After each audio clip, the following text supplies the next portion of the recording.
councilman in Ward 5. It just happened to be in Ward 5. There's a sitting right now, if you didn't know that.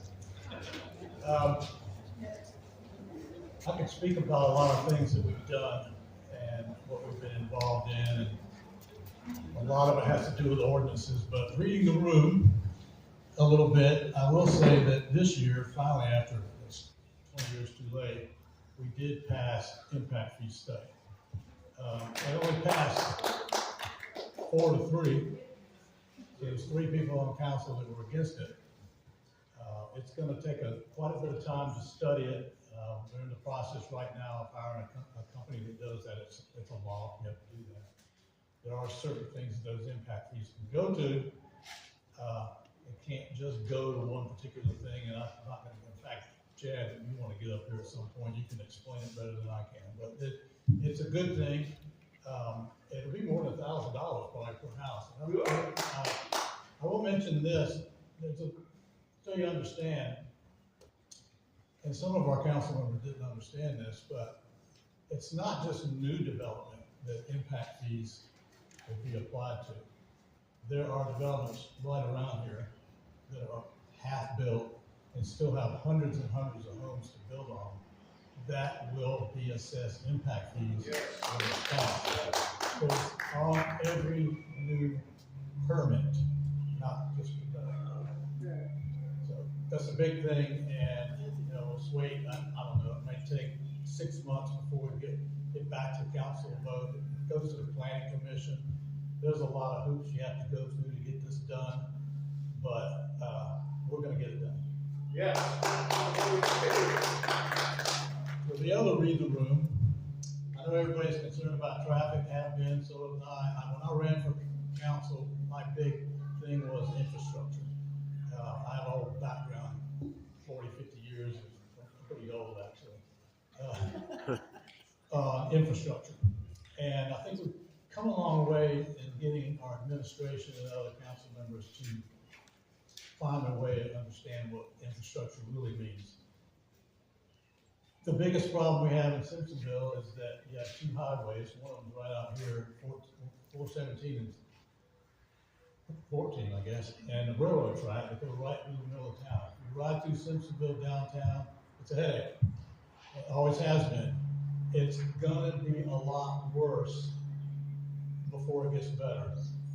Several years ago, council decided to, and before I was on, do a road study and what they call the streetscape plan. It's going to have one-way streets going through town, basically in a counterclockwise direction. I didn't like the direction, I still don't, but it is what it is. Finally, after several years, it went out to bid this year. We have a contractor that bid on it. It came well below our engineering estimate, which is good. In my world, that's not always so good. It's usually the second bid is the best bid, but that's just the way it works out. They will get started, and you will see a lot of cones, but it's not just coming back and repaving downtown. There's a lot of infrastructure work that goes into it. Underneath all those roads, there's storm drainage and sewer that has been there for years, and it needs to be upgraded, including power and several other things. So brace yourself. If you think traffic's bad today, I'm just telling you the truth. It's going to be worse going forward for about 2 years. And once it does open up, I think personally that it'll make traffic a lot smoother going through town. Other things to discuss as far as what we've done today. I'd really like to just quickly say this. We have spent a lot of time since I've been in office. I've realized that our ordinances are one of our most important functions of our government. We are a nation of laws. We're also a municipality of laws. Unfortunately, over the last several years, since basically before me and Chad got in, they weren't following the rules.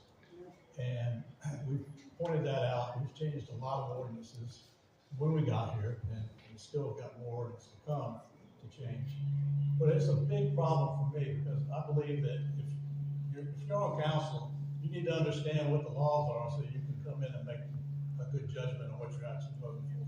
That hasn't happened.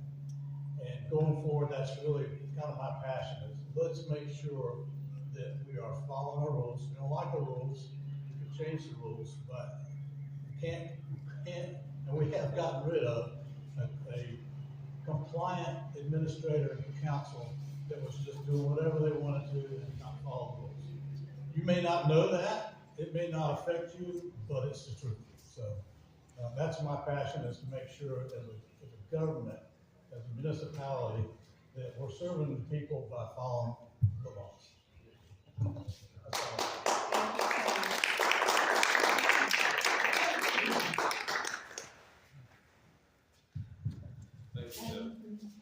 Thank you, Tim. I'm not sure Ron Poulet from that yet is here today. So we will move on. Gary Collins. Yeah. Even though you're not on the agenda, can you come give us a quick update on what county council is up to these days?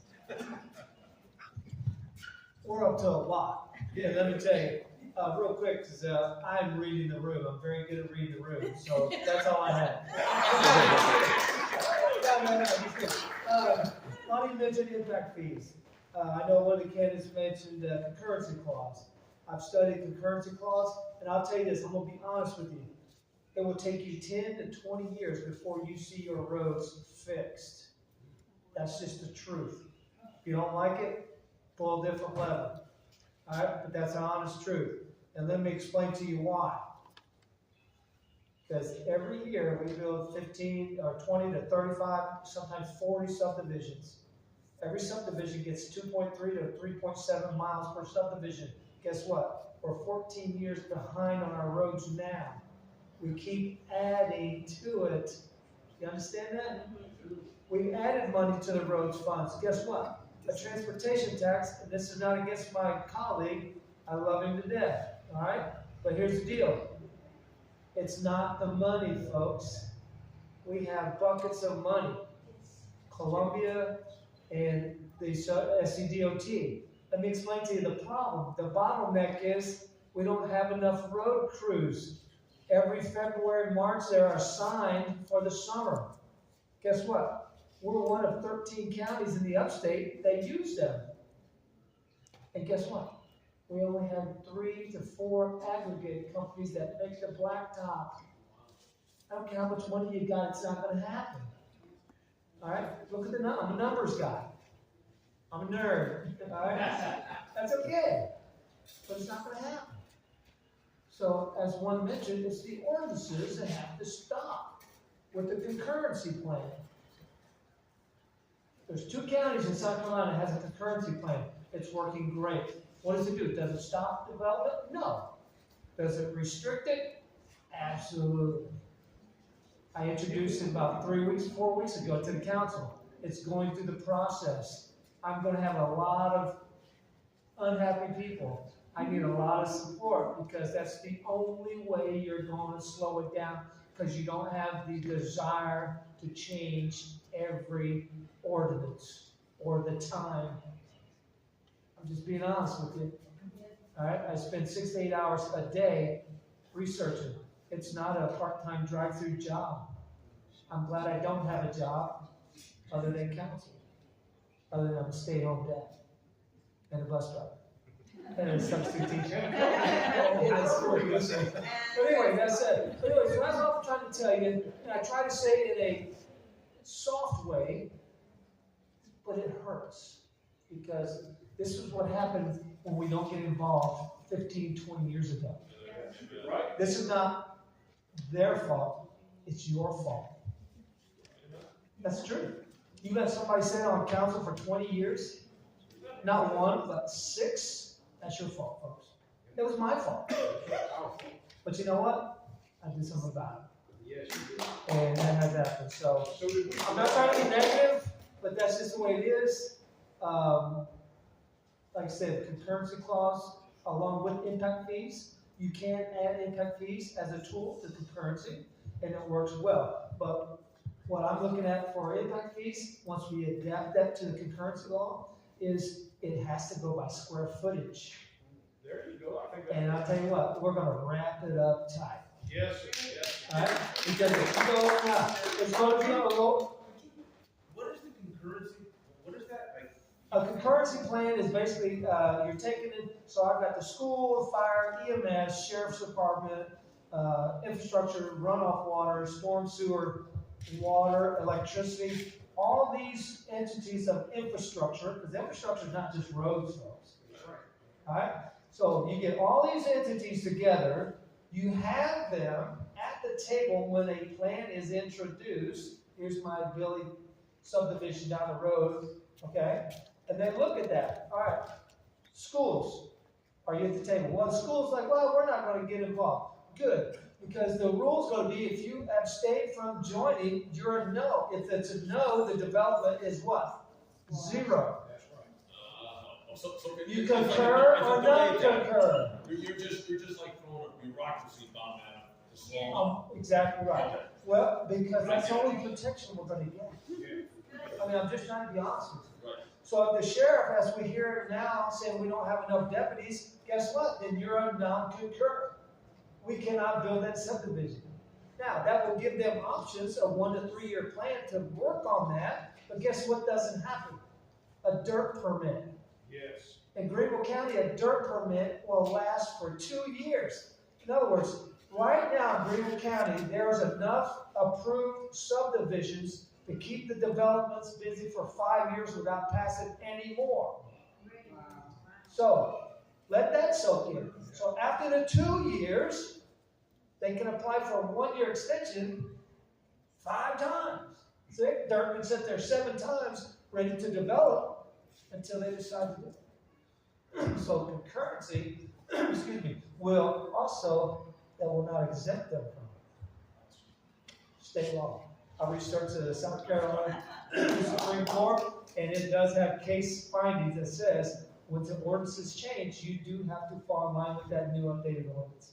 That's why I'm pushing it. It took me about 6 months to do it. Now I'm losing it, or getting gray here, but I'm losing it. But I'm okay. All right, but anyway, so that's what's going on. I didn't want to keep going. Did you have the support?